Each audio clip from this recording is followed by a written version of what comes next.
What if a few conversations outside a rock show sparked a movement that could change the face of international music exchange forever?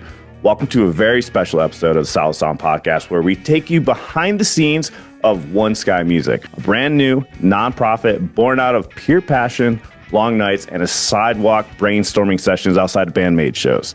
Just 90 days after forming, this grassroots effort pulled off its first international rock showcase in Japan, featuring some electrifying bands that Japan has to offer. And of course, they have way more to offer, and that's what we're going to get into today.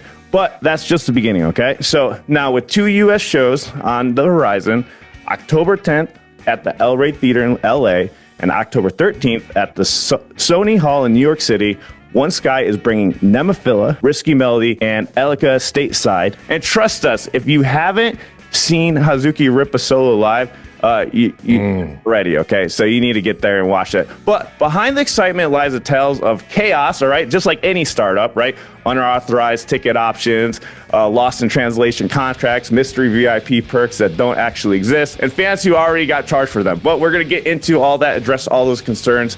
How did that happen? What's being done, and why are the creators of One Sky Music funding the entire operation out of their own pockets? And most of all, what's next? Stick around, because in this episode, we're digging into the heart, hustle, and high-stakes future of One Sky Music. Whether you're a fan of Japanese rock or just love seeing dreams turn to reality, you're not going to want to miss this. All right, now we have SJ Nix from Made News Network to talk to us about this. What's up, dude, man? Good morning. How you doing? Great intro, by the way. That was really impressive. So yeah, One Sky is exactly how you described it, man. When you're doing Dawn Patrol, you're getting there at sometimes 3 a.m. in the morning to wait for a bandmate show at 7 p.m. You have a lot of time to kill. A lot of time to kill.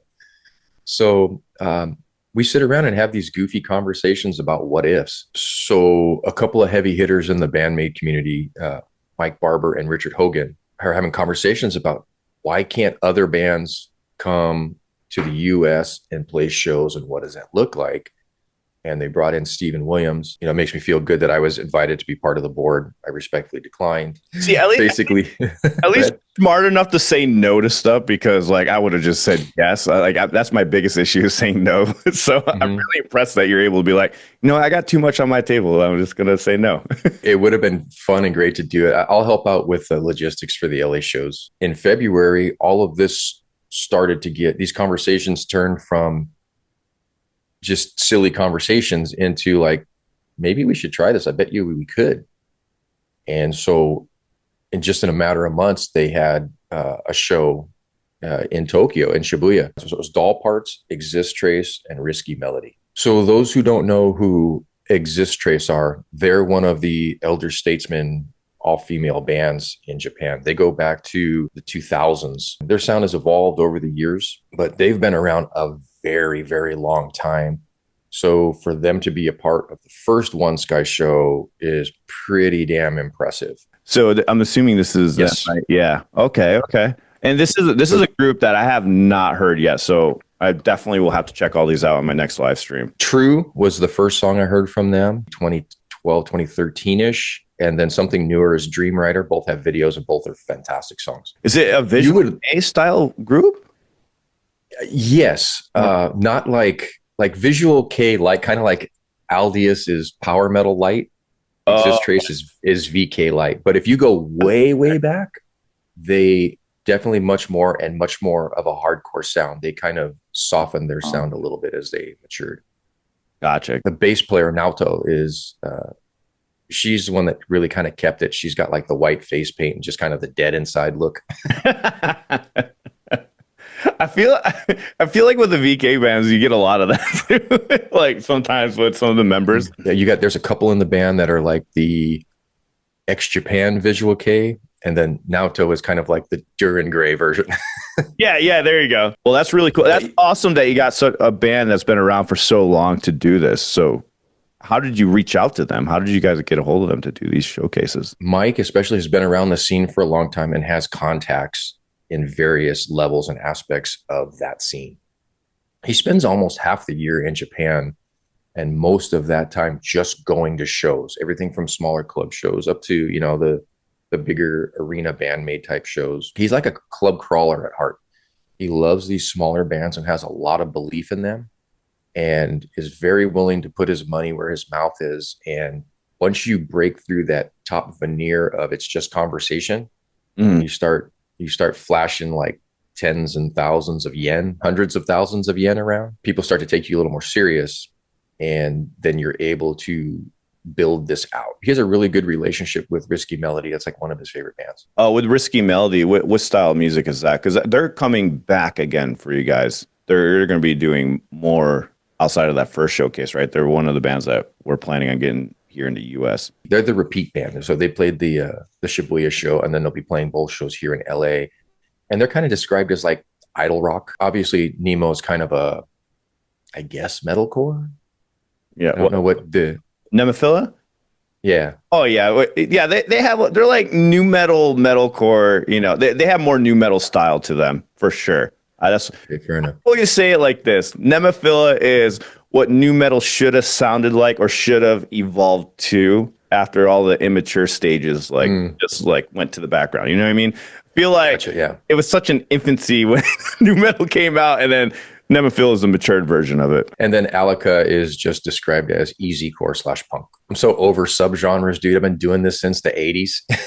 It's just there's To be honest, I am too. I just say, hey, this is a good band. Because I think at this point, a lot of people like all genres. Everybody asks, they're like, I like everything. Of course, the biggest one that they say they don't like is country. But for the most part, everybody likes everything. I'm gonna do a proud papa moment here for a minute. So my daughter, my youngest is 22, and she's been listening to like, normally she was like a Melanie Martinez kind of pop, kind of other modern stuff like that.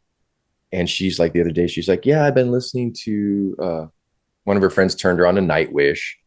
So she started to listen to some symphonic metal. And she's like, yeah, I've been listening to some death metal bands too.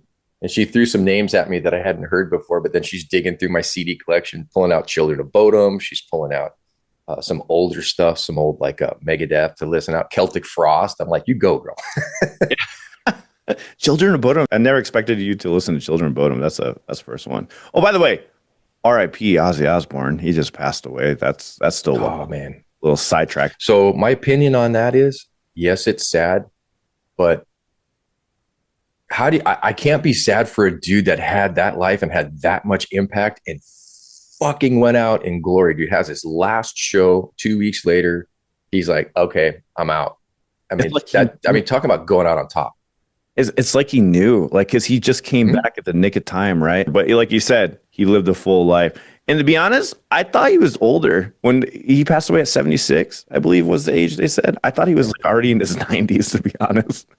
I really the dude, let's be honest, the dude died at 176 for the way he lived. yeah, he really did.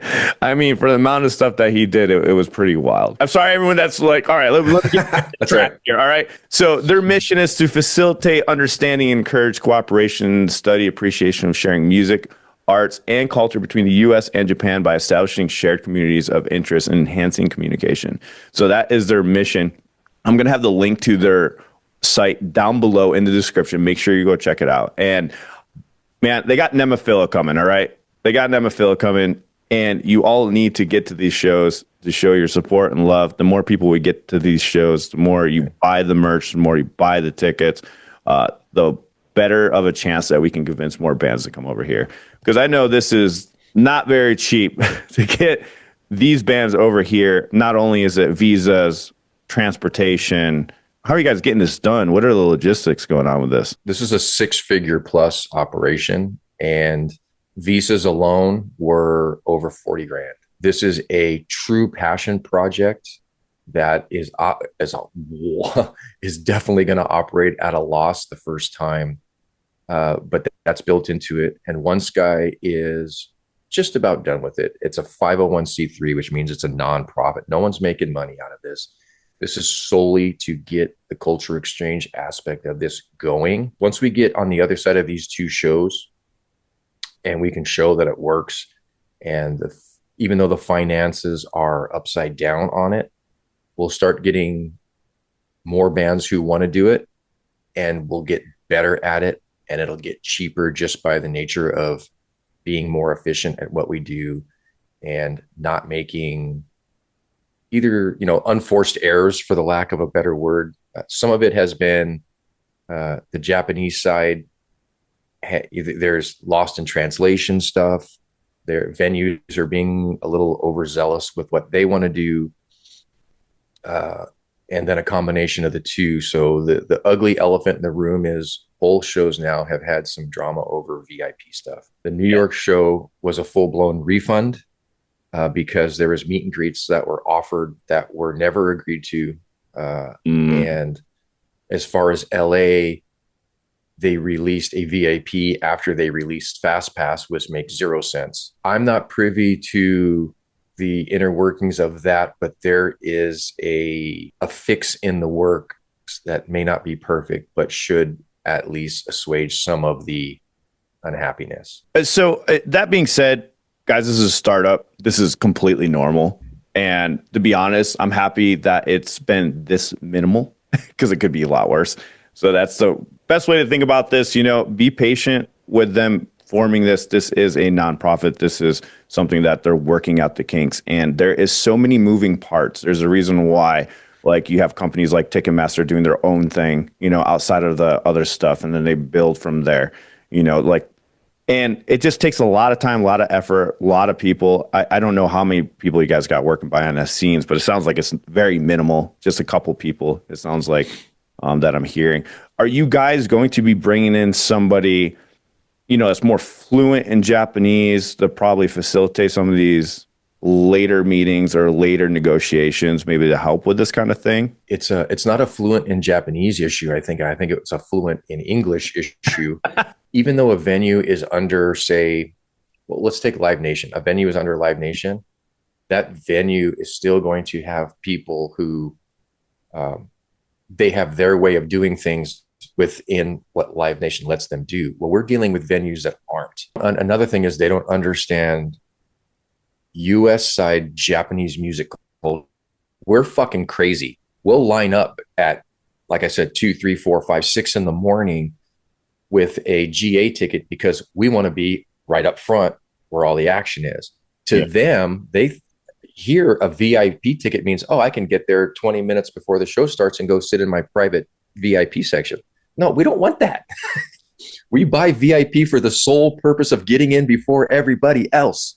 I mean, that's a good point. That's a good point. Yeah, that's what we get VIP tickets for. So there's a cultural difference with, or show cultural difference that was a New York side issue. And the LA side issue, it was just, I don't know why you would release a higher level ticket after you release the general tickets. But again, that's where the culture thing comes in. All we want to do is be in first, whatever that takes. Yeah. And then you release you got people buy a fast pass thinking they're going to get in first, and then you release a VIP that gets in before fast pass after that. And that's where some of the heartburn is over that. Like, I bought a fast pass, but now you're telling me VIP gets in before me. So they issued the tickets not in the right order, pretty much. It should have been VIP released and then the fast pass and then the GA. So at least they know they were thinking in their heads, oh, this fast pass is the ultimate ticket in general.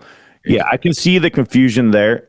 And I mean, like Baby Metal, I think that's what they always do, right? They release VIP like 6 months before, and then they release to the general population or something like that. Honestly, it's those little things that you don't think about until you're like balls deep into the situation. Like you're drowning. You're drowning when you jump into all this. You're right. It's like it's such a little thing. To us, it's like, well, no shit. That's how it should be. To them, they're not used to it. Because every time, like when Bandmate comes to LA, every time I go to I do this in uniform, so it makes life a little easier.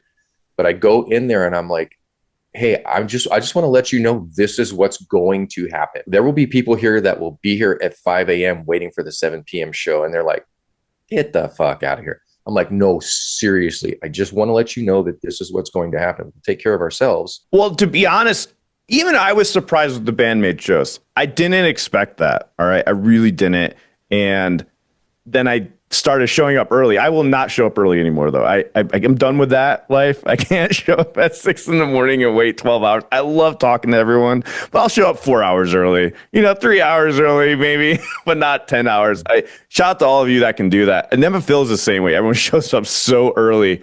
Baby Metal, not so much. Only an hour before. But you know what? Baby Metal tickets, nobody follows the rules with that one. I got to give it to like Nemaphala fans and Bandmate fans. You guys all follow the rules and everything. You guys mark everybody. They try to do that Baby Metal shows, but that goes out the window because like we were in Dallas line and mixed us all up. So it just went out the window, Again, with One Sky, this is a grassroots, a handful of people trying to bring the music that we love over here so you can see it. And it is just incredibly expensive. We're very close. Once that 501c3 is approved, there will be a donations link on the onesky.org page, and $5, 10 minutes, whatever you're comfortable doing. If you can't come to the show, all of that helps offset some of the costs, because this first US tour is, without getting into numbers, it's going to be a massive loss. Everybody who is involved at that level is okay with it. We went into it understanding, but ultimate goal is to be a break even, cover the cost of all this stuff. And once we get to that point, then we could make it worth the band's time a little bit more. Some of them are more like, no, if we're doing this, you need to pay us X. Okay, sure. Other ones are like, we're cool with like expenses and the experience. That's one of the cool things about dealing with these club bands. When they come over to do these two shows, it's going to be a 3-band lineup, right? We're going to have Alika, Risky Melody, and then Nemaphala. I'm sure it's going to be an absolute amazing show. Do we have start times for these shows? I'm sure you guys will in the future or whatnot, but you can get the tickets right here on the links. So you just click on this and it'll take you right to where you can get the tickets. Oh, there's the time. There you go. There. Door 6:30, start times at 7. Probably like a 7 to 10 type show. So you can get the tickets right now for both of these gigs. And I will have all that in the description for you all. One last thing. So Nemaphala is doing their show, and then that's it. The other two bands, Alika and Risky Melody, they will be at their merch tables selling their merch and then signing stuff for you. So it's a meet and greet, but it's not an official meet and greet. You go buy some stuff, they'll sign it for you, grab a couple of pictures, and then move about your way. But Nemaphala is not doing that. That was one of the confusions with the New York show. Alika are they a newer group or kind of newer? Well, they're a little unknown, but they're still going strong, right? Yeah. All of these little Japanese, all of these club bands certainly have a following. Yeah. And this is a pretty diverse show as far as the styles of each band. You're getting a good little mix of what the Japanese club scene looks like. And that's going to be the intention going forward. Initially, it's like, these are the bands that we like. And then we'll start getting into, it's always going to be bands that we like because that's who we know and we think would work over here. Well, that's who you're going to have more passion to get over here, right? There's always going to be people who maybe a band that we'd like to bring and they're like, I don't know you. Who are you? But after this one, One Sky will now have a name not only as doing stuff in country, but bringing them over here as well. And I think that's going to kick down the door to bring in other bands. Yeah, like groups like Risky Melody and Alika, what I was going to say about those two groups, you guys get to have pictures and stuff with them before maybe they possibly blow up. You don't know. And then you can't ever get a picture with them again. It's like with Bandmate, right? That's probably never going to happen, right? Didn't they do one meet and greet like a long time ago, like when they were in Japan? The first time they played here was SakuraCon in Seattle, and people got to get whatever they wanted signed. They got pictures. Yeah. It was their first time coming over here. And then the next time was J-Pop Summit, which is when I got to meet them and take a picture with them. But after the J-Pop Summit show in the US, all their meet and greets were like, you get your little postcard, they sign it in front of you, and then you get the hell. It was an assembly line. Yeah. Yep. You got to do it when they're still small, before that goes out the window, right? You got to do it before. And it's just kind of fun, man. You get to interact with them on that level. It's always adds a little extra to it. If you want to help out or do anything to help this organization, they do have ways to connect with them on their website. You can put your email address, your name, and on there. And I believe it's who would reach out to them. It would be either Mike, Richard, or Steven. Somebody in that, someone on the board would be answering those questions at this point. Like I said, this is just a handful. I mean, the people who are deeply involved in this are like this many, something like that. So there's a lot being done by very few people, which is where we get these little hiccups and whatnot. We appreciate you guys helping us out here. We want to sell it out. I know I'll have some tickets that will be given away on MNN at some point. We'll be there live streaming from the show. And knowing me, what I'll do is I'll grab a couple of VIPs and then I'll just upgrade somebody in line. So we want the whole thing to be community driven, just a fun party. Everybody has a good time. I'm looking forward to seeing what happens with this.